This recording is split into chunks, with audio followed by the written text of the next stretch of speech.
कहानी की शुरुआत में हम एक बिजनेसमैन को देखते हैं जो इस समय अपने घर के सामने खड़ा था। वो अपने घर के अंदर जा पाता उससे पहले उस इंसान के पीछे एक इंसान आ जाता है जो बहुत ही खतरनाक तरीके से फाइट कर रहा था। वो फाइटर इस बिजनेसमैन को बहुत ही बुरी तरीके से घायल कर देता है। उसके सूटकेस को ले लेने के बाद उसके पास आता है और उस बिजनेसमैन को जान से मार देता है। अब यहाँ पर सीन कट होता है और हम मो नाम करके एक सीक्रेट एजेंट को देखते हैं। वो इस समय अपनी पूरी टीम के साथ जोनी नाम करके एक इंसान की तलाश कर रही थी। यहाँ पर हमें मटीमा नाम करके एक इंसान को दिखाया जाता है जिसके लिए मो काम करती है। मटीमा के कहने पर ही वो जोनी को तलाश कर रही थी। इनके टीम को शक हुआ था कि जोनी इस जगह पर रह रहा है, इसलिए ये लोग पूरी तैयारी के साथ अंदर घुस आते हैं। जैसे ही ये लोग अंदर जाते हैं तो इनके ऊपर भी फायरिंग होती है। दरअसल यहाँ पर जोनी तो नहीं बल्कि कोई और था और उसकी फाइट टाइगर के साथ में होने लगती है। टाइगर जो कि एक एजेंट है और वो मो के लिए काम करता है। जो आदमी इस समय घर के अंदर था वो यहाँ से भागने की कोशिश करता है लेकिन ये लोग शूट करके उसे मार देते हैं। लेकिन इन लोगों को यहाँ पर जोनी नहीं मिलता है। अब यहाँ पर सीन कट करके हमें जुको नाम करके एक इंसान को दिखाया जाता है। यहाँ पर हम उसके बेटे पाका को भी देखते हैं। यहाँ पर हम देखते हैं कि जिस जोनी की तलाश की जा रही है वो खुद चल करके जुको से मिलने के लिए आया है। वो जुको से कहता है कि तुम्हें हमारी हेल्प करनी होगी। जुको कहता है कि मैं वो सब काम छोड़ चुका हूँ। या कहने के बाद वो जोनी को यहाँ से भेज देता है। यहाँ हम 2 साल पहले का सीन देखते हैं जो कि हमने मूवी की शुरुआत में भी देखा था। उस बिजनेसमैन आदमी को मारने वाला कोई और नहीं बल्कि जुको ही था।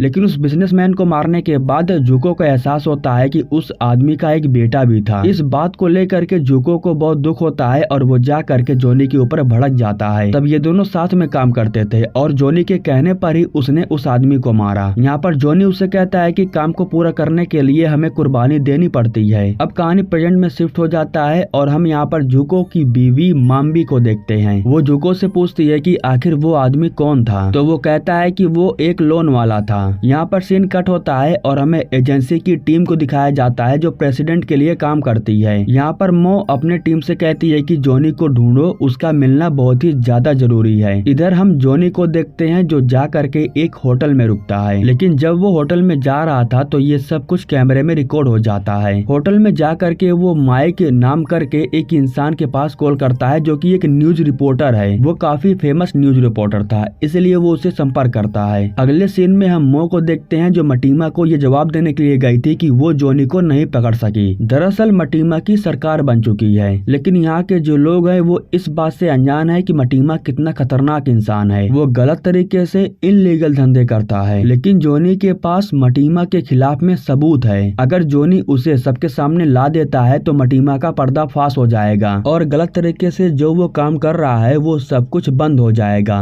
अगले दिन सुबह में हमें जुको को दिखाया जाता है जो अपने बेटे पाका को ले जाकर के स्कूल में छोड़ देता है। उसके बाद वो अपनी बीवी को ले जाकर के छोड़ देता है जहाँ पर वो काम करती है। बीवी को छोड़ने के बाद वो खुद चला जाता है अपना काम करने के लिए। अब यहाँ पर सीन कट करके हमें एजेंसी को दिखाया जाता है। कैमरे के जरिए इन्हें मालूम चल जाता है कि जोनी इस समय किस होटल में रुका हुआ था, इसीलिए जोनी को पकड़ने के लिए मो अपने आदमियों को भेजती है। हालांकि इन सब के बारे में जोनी को पता था, लेकिन फिर भी वो जुको के पास जाता है उससे मिलने के लिए। अब इस तरीके से जो एजेंसी थी वो जुको के पास पहुंच जाती है। यहाँ पर जोनी उसे बताता है कि वे लोग हम पर नजर रखे हुए हैं। यहाँ पर जोनी कहता है कि तुमने आसानिया के सभी बूढ़े, बच्चे और बुजुर्ग को बचाने की कसम खाई है। हमारी फाइल अगर मटीमा को मिल जाती है तो वो हम सबको एक्सपोज कर देगा। मसेरू नाम करके एक जगह है, तुम वहाँ पर जाओ और इसके बारे में मटीमा को नहीं पता है। तुम्हें वहाँ पर जा करके उस फाइल को खत्म करना होगा। यहाँ पर जोनी जुको के जेब में एक लॉकर की चाबी डाल देता है और कहता है कि अब सब कुछ तुम्हारे हाथ में है, तुम्हें जा करके सबकी जान बचानी होगी। यह कहने के बाद जोनी यहाँ से चला जाता है। अब यहाँ पर जोनी को मालूम चल जाता है कि एजेंसी उसका पीछा कर रही है, इसलिए वो उनसे बच करके भागने की पूरी कोशिश करता है। इस तरीके से वो आ जाता है गलत रास्ते पर, क्योंकि आगे का ये रास्ता टूटा हुआ था। यहाँ पर जोनी भाग नहीं पाता है और इस तरीके से वो पकड़ा जाता है। लेकिन वो इतनी आसानी से वो अपने आप को इनके हवाले नहीं करने वाला था। वो गन से खुद को शूट करके जान से मार लेता है। अब इन लोगों को जो सबूत मिलने वाला था वो जोनी के पास से ही मिलने वाला था, लेकिन अब जैसे कि जोनी की मौत हो चुकी है इसलिए अब वे लोग जुको का पीछा करने लगते हैं। जुको इस समय वो डिसाइड कर चुका था कि वो मसेरू जाएगा और वहाँ जा करके फाइल को डिस्ट्रॉय कर देगा। लेकिन जाने से पहले आखिरी बार वो अपनी बीवी के पास आकर के उसे देखता है, उससे बात बात करता है। उसे पता था कि एजेंसी उसके ऊपर नजर रखी हुई है, इसलिए वो अपनी बीवी के पास नहीं जाता है। वो अपनी बीवी से कहता है कि वो जल्द ही काम करके वापस लौट आएगा। यह कहने के बाद वो जैसे ही एयरपोर्ट पर जाता है उसी समय यहाँ पर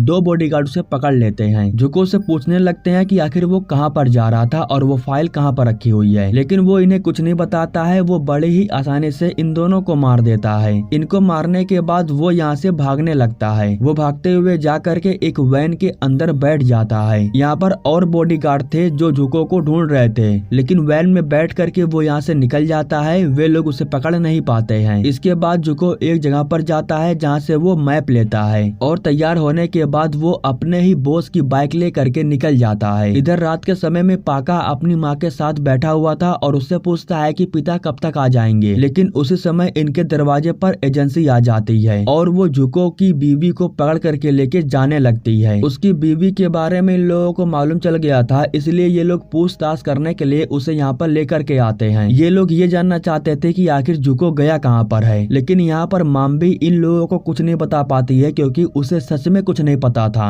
जुको एक जगह पर रुकने के बाद मटिल्डा के पास कॉल करता है। मटिल्डा वही है जो इस एजेंसी में मो के साथ में काम करती है। दरअसल वो जुको के साथ में मिली हुई है। वो जुको को बताती है कि उन लोगों ने तुम्हारी बीवी को पकड़ रखा है, लेकिन फिक्र करने की जरूरत नहीं है, वो बिल्कुल ठीक है। एजेंसी तुम्हारी तलाश कर रही है, लेकिन उन्हें नहीं पता है कि तुम कहाँ पर हो। जितनी जल्दी हो सके तुम वहाँ पर पहुँच करके फाइल को डिस्ट्रॉय कर दो। एजेंसी के कुछ लोगों को मटिल्डा के ऊपर शक होने लगा था। अब अगले दिन सुबह में जुको बाइक को चलाते हुए पहुंच जाता है एक गैस स्टेशन पर। यहाँ पर जब वो बाइक के अंदर पेट्रोल डलवा रहा था उसी समय दुकान पर एक औरत बैठी हुई थी और न्यूज के जरिए उस औरत को जुको के बारे में मालूम चल जाता है। उस औरत को मालूम चल जाता है कि पुलिस वाले उसे ढूंढ रहे हैं, इसलिए वो पुलिस के पास कॉल करके बता देती है कि वो कहाँ पर है। अब इस समय जुको की जो लोकेशन है उसके बारे में एजेंसी को मालूम चल गया था। इधर जो मटिल्डा थी वो खाना ले करके माम्बी के पास आती है और उससे कहती है कि फिक्र मत करो, जुको बिल्कुल ठीक है, मैं जुको की दोस्त हूँ। जुको अपने काम को पूरा करने के लिए गया है, वो जल्द ही अपने काम को पूरा करके वापस लौट आएगा।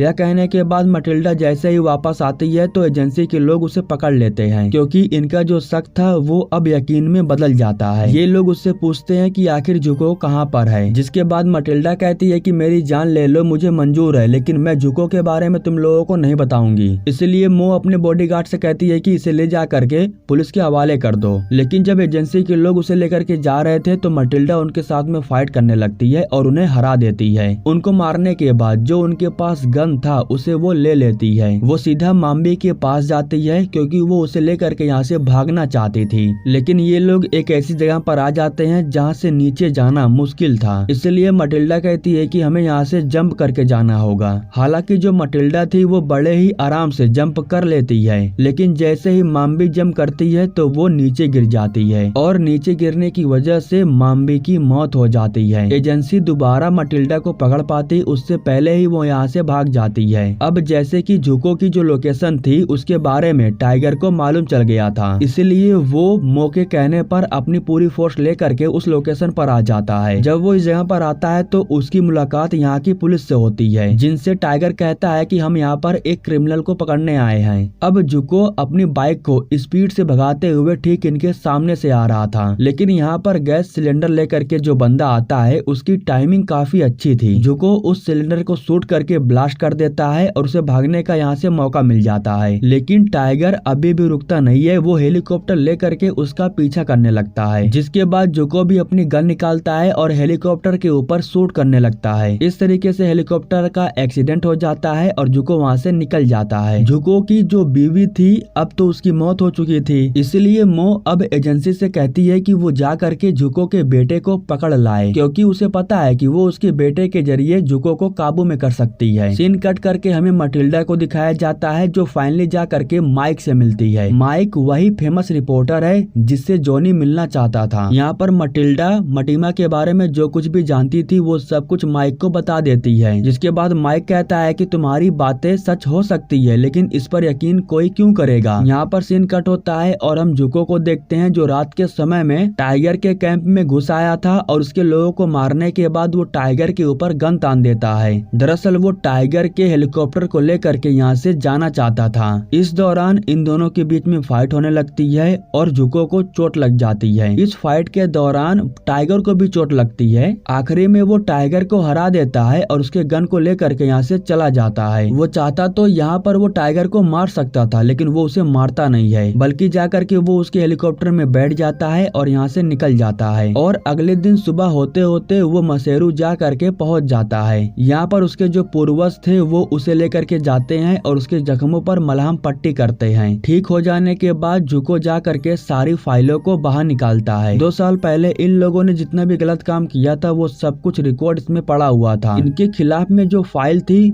उसे जुको जला देता है और जो मटीमा के खिलाफ में फाइल थी उसे लेकर के वो यहाँ से निकल जाता है। जॉनी ने जो फोन उसे दिया था उस फोन के अंदर सिर्फ एक इंसान का नंबर था और वो इंसान कोई और नहीं बल्कि वही फेमस रिपोर्टर माइक था। वो माइक को एक जगह पर बुलाता है उससे मिलने के लिए। मटीमा के खिलाफ में जितना भी सबूत था वो उसे देना चाहता था, क्योंकि माइक ही था जो मटीमा के काले सच्चाइयों को सबके सामने लाने वाला था। लेकिन सबूत देने से पहले वो कहता है कि मुझे सबसे पहले मेरा बेटा और मेरी बीवी चाहिए। इसके बाद माइक उसे लेकर के अपने घर जाता है जहाँ जुको की मुलाकात मटिल्डा से होती है। वो मटिल्डा से पूछता है कि उसका परिवार इस समय कहाँ पर है। तब यहाँ पर मटिल्डा बताती है कि वो उसकी बीवी को नहीं बचा पाई। यह सुनने के बाद जुको मटिल्डा के ऊपर बहुत गुस्सा हो जाता है, लेकिन बाद में वो उससे कहता है कि इसमें तुम्हारी कोई गलती नहीं है। अब इसके बाद जुको इन लोगों को वो सबूत देता है जो वो मसूरू से लेकर के यहाँ पर आया था। जैसे ही ये लोग उसे लैपटॉप में लगाते हैं तब इन लोगों को मटीमा के खिलाफ में सारे सबूत मिल जाता है। माइक उसे सभी लोगों के सामने लाने वाला था, लेकिन उससे पहले जुको कहता है कि मुझे जा करके सबसे पहले अपने बेटे को बचाना होगा, वरना वे लोग उसे भी मार देंगे। यहाँ पर हमें मालूम चलता है कि मटिल्डा बहुत समय पहले से ही मो के ऊपर नजर रख रही थी, इसीलिए मटिल्डा को मटीमा के अय्यास अड्डे के बारे में मालूम था।